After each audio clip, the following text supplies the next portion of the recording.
Hello friends, welcome back to my channel Surya study point. तो कैसे हैं आप लोग? मैं आशा करता हूं कि आप लोग अच्छे होंगे, स्वस्थ होंगे और बेहतरीन तरीके से आप अपनी कक्षा 10वीं की पढ़ाई को कर रहे होंगे। तो दोस्तों, हमने पिछली क्लास में देखा था रासायनिक अभिक्रियाएं, जो कि हमारे साइंस का चैप्टर फर्स्ट है। उसका पहला टॉपिक था संयोजन अभिक्रिया, उसको हमने पिछली वीडियो में कवर किया था। आज की वीडियो में हम कवर करने वाले हैं उसी का सेकेंड टॉपिक, जो कि है वियोजन अभिक्रिया।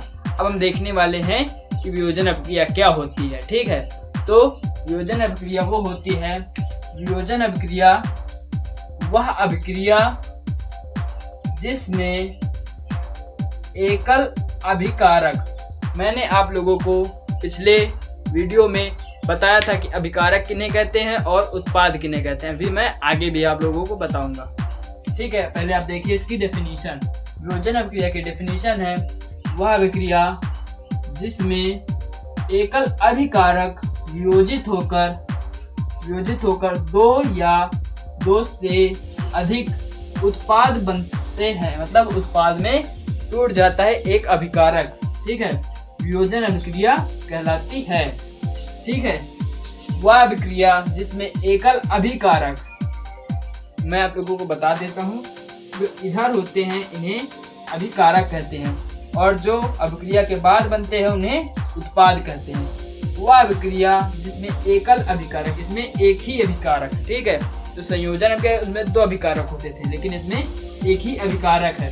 एकल अभिकारक यानी एक अभिकारक वियोजित होकर यानी टूटकर दो या दो से अधिक उत्पाद बनाता है। मतलब कि ये उत्पाद हैं, इसमें देखिए आप दो उत्पाद बने हैं, एक हाइड्रोजन और एक ऑक्सीजन।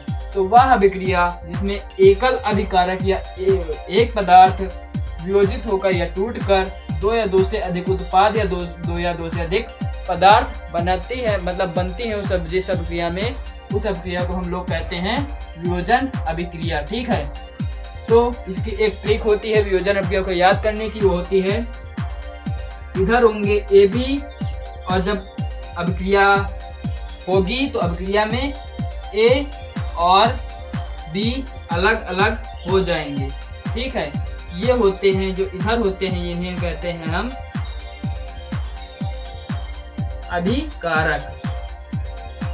ठीक, और जो अभिक्रिया होने के बाद बनते हैं उन्हें हम कहते हैं उत्पाद, प्रोडक्ट। ठीक है, उत्पाद। ठीक है, उत्पाद यानी कि प्रोडक्ट बनते हैं उधर साइड में।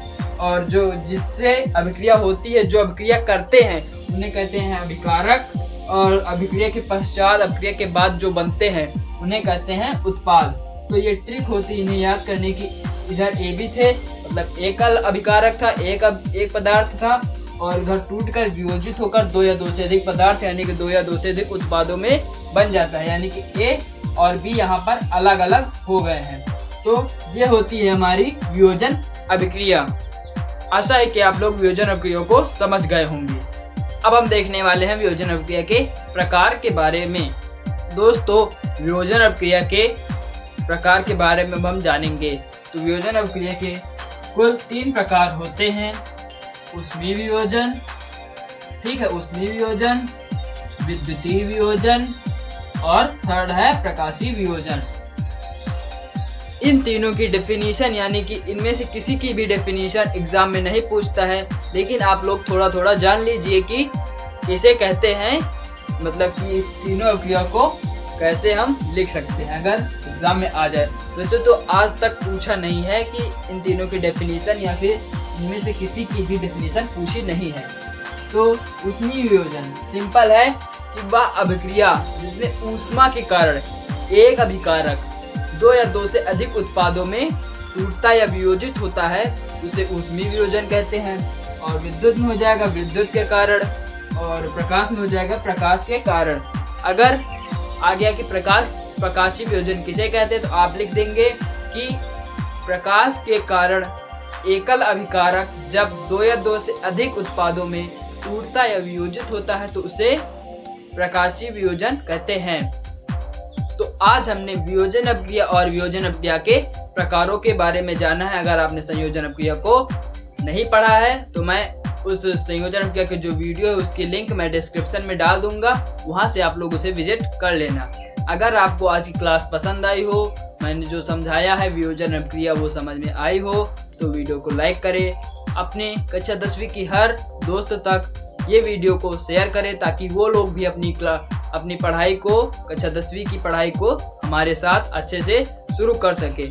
और अगर चैनल पर नए हैं तो चैनल को सब्सक्राइब करें। मिलते हैं अगली वीडियो में, तब तक के लिए आप अपना ख्याल रखना, बेहतरीन तरीके से पढ़ते रहना।